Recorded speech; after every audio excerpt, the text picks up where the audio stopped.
Game week 4 score, average week scored 73 points, went from around 400 to 600k, so a red arrow. Johnstone, Chilwell, Estupinian all blanked. Udogie got 5 points. Mbuemo scored as usual. Rashford, positive surprise, he scored 7 points. Saka 4 points, and Bruno a new blank from the Portuguese. Watkins blank. I really thought he was going to get something against Liverpool, even though it's not the best fixture, but they had Van Dijk and Konate out, so I thought Aston Villa could get something from that game. Haaland, obviously, my captain, scored a hat-trick, 20 points. The captaincy made it 40.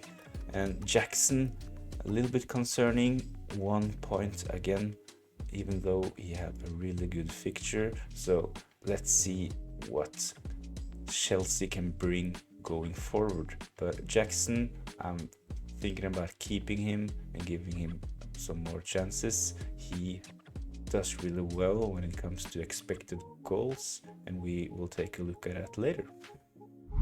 Best team for game week 5. Turner will probably start. I will keep Johnstone on the bench. Saliba, Udogie and Chilwell, which means that I'm benching Estupinian for his game against Man United.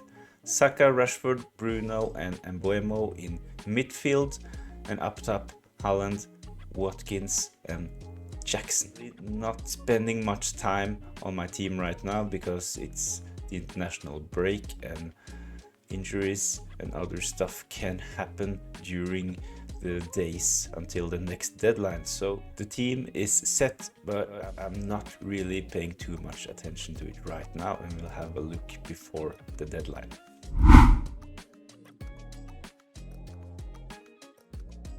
The StatWatch numbers are from my personal Twitter account. Go check it out if you're interested in stats. This is for defenders, attacking defenders, chances created and big chances. Estupinian topping with 12 chances created. Ding, Trippier, Trent, Chilwell, Young and Robbo also on the list. A little bit disappointing for those who went with Trent Alexander-Arnold. He has only created 9 chances, 2 of them being big chances. When you pay 8 million for a defender, you really want him to deliver more than that. So Estupinian, okay. Ding is doing well. Trippier as well, 6.5. Expecting him to do a little bit better, but it's only 4 game weeks. Expected goal involvement for defenders. Cash is topping the list, scored 2 goals. Chilwell 2.15 and Estupinian 1.48. Varane and Ream are also on the list after getting a couple of good chances from set pieces. So midfielders top for expected goal. No surprise to see Mbuemo with 5.02. He has done really well in the first 4 game weeks. Bruno as well, almost 4 expected goals. We will see later that he is one of the biggest underachievers.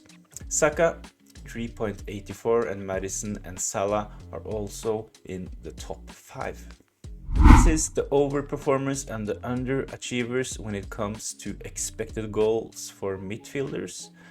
The overperformers are players who have scored a lot of points but not really gotten into good positions and had so many chances, so it's maybe not sustainable. Ward-Prowse has overperformed his XG by 2.64. Rodri for Man City 1.78, and Diaby, Foden and Solomon are also on the top for overperformers. Underachievers, Enzo, he's topping the list because of a missed pen, and I mentioned Bruno, he should maybe have gotten some more returns. He has underachieved his expected goal by almost 2. SA, Havertz and Anthony also on the list and makes the top 5 for expected goal underachievers.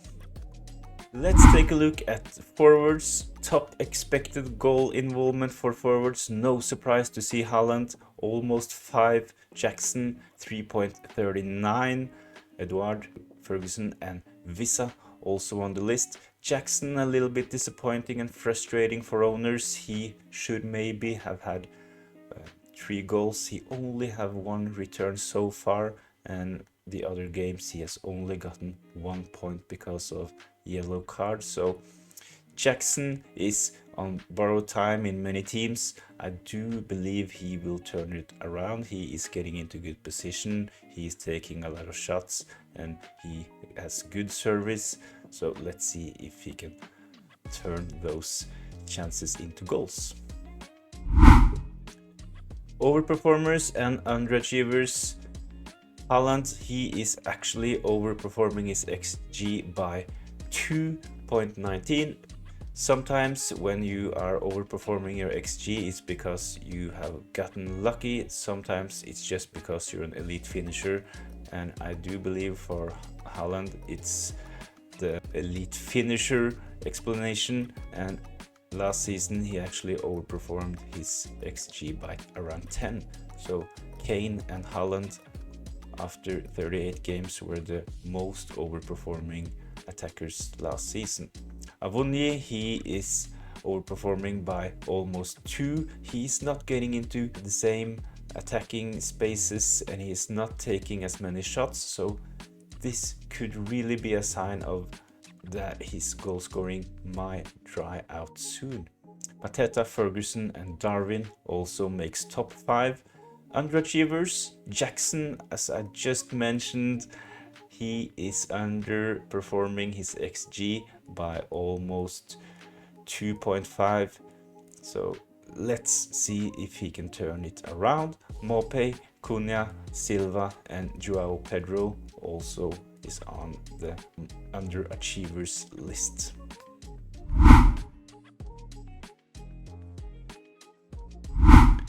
Transfer thoughts for game week 5. I have not spent that much time tinkering about transfers. It's an international break, the deadline is several days away and a lot can happen. I was talking about before the last deadline that Rashford to Maddison maybe was a transfer I would consider. It still is. Rashford is not really living up to his value and Maddison is doing really well and have great fixtures going forward, so Rashford to Maddison could be something. I also have to monitor the goalkeeper situation. Turner and Johnstone might lose their places soon, so that might be something I must consider. Obviously, I'm not doing anything before all the international games are done and the press conferences before the Game Week 5 deadline. Hope you enjoyed this video. If you like the stats content, please go check out my Twitter X account. This video was a little bit different than my usual game week videos, but I hope you enjoyed it. Make sure to like the video and subscribe to the channel if you like the content.